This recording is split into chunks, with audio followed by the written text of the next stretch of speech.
that you guys actually awarded the wish list. It's our sincere pleasure and honor. Now, what's the first thing that came to mind when you were given a schedule for this wish list guesting, and how did your kuyas from SB19 you feel about what it's like to be on board the wish list?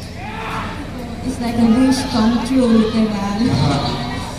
And sa mga kuyas naman po namin, very, sila supportive, and very well guided po kami sa hindi lang po sa wish bus, pati sa lahat ng performances, and lahat po na nasabi na sa amin, which is yung isang talaga na tumatak sa akin is, okay, ito, ibibigay namin yung pen sa inyo. Pero kayo na bahala kung anong gagawin sa pen na yan. Yun po kayo tumatak sa amin kasi, yun nga po, parang there is this one moment where we sit with Kuya Pablo po before the debut, and then he tackles about his journey and how everything was formed. And at that moment po, it opened our eyes actually na this isn't just our dream, but it's actually an extension of a dream that is beyond ours. Thank you very much. Very passionately broken down. Maraming salamat. Now, coming off of your very successful debut, right? Last May 16, which our team attended, by the way, we covered that event, and we saw clips also and footages na natin yung mga kulis mo sa Getty, right? Sa Kota Manila. What's the biggest thing you've learned so far from being under 1Z Entertainment and working alongside UMG Philippines and Republic Records?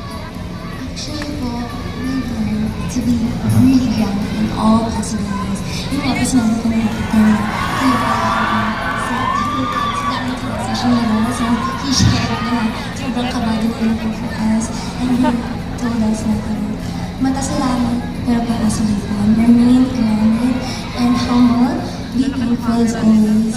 And there's this one thing I actually want to share po na sinasabi natin po ni Coach D, na lahat po magpapakataas ka naman ay binababa at lahat po na magpapakababa ay tinataas po. Yung best represents po ng tour po and values po ng team. Awesome stuff, and you are a world-class company, right? Shout-outs, by the way, once again to UMG Philippines, Republic Records, and 1Z Entertainment. Now, lighter question, who is the most excited about this Wish List guesting? And sino naman yung vocal about being nervous? Meron ba? Actually, lahat naman since yung goal po namin, isa lang din po sa group. And every time naman po, like before kami mag-perform, meron po kami ritual na never po namin, like non-negotiable po, dapat po namin gawin every before performance. Like, we talk po, nag-a-align po kami, ganito yung nararamdaman po. So, yeah, lahat po talaga, sobrang excited po kami. And sobrang kabado po talaga kami. Since, syempre, sobrang dami po talagang first time. Awesome stuff, but we love the aura, the energy, the vibe. Maraming salamat once again for being here. Now, I'm sure yung para perception ng mga tao, yung nakikita sa nila through this project mo, right?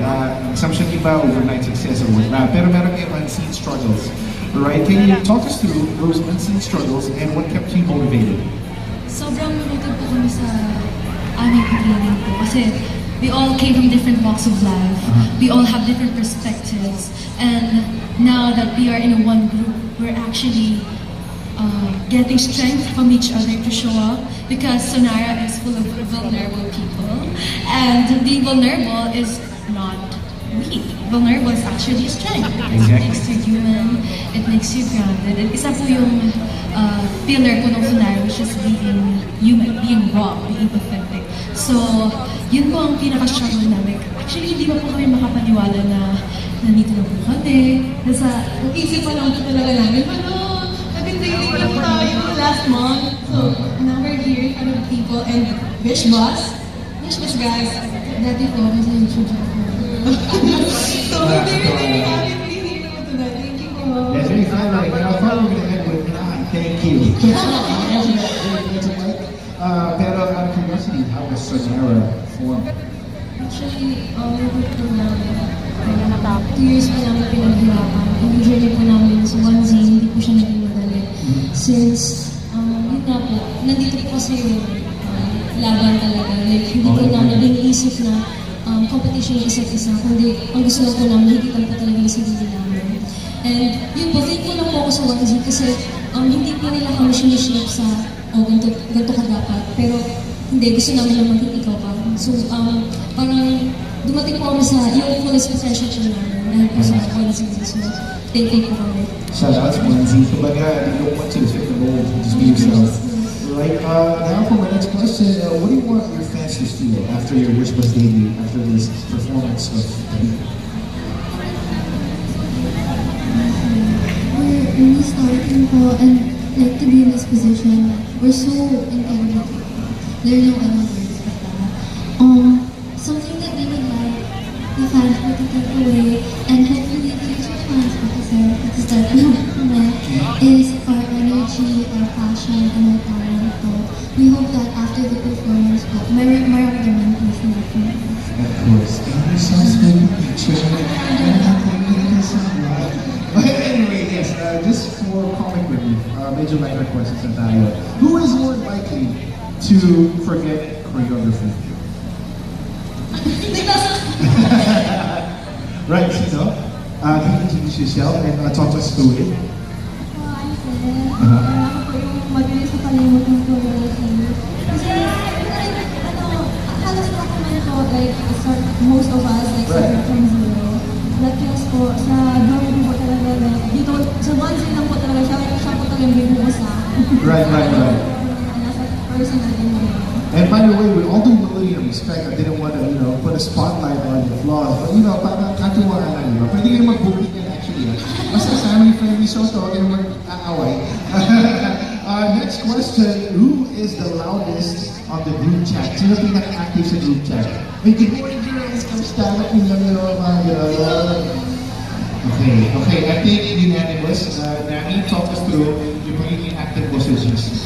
Siguro like, gusto ko i-update sila sa lahat ng kahit yung madapa ako, nadapa ako. I-update din sila.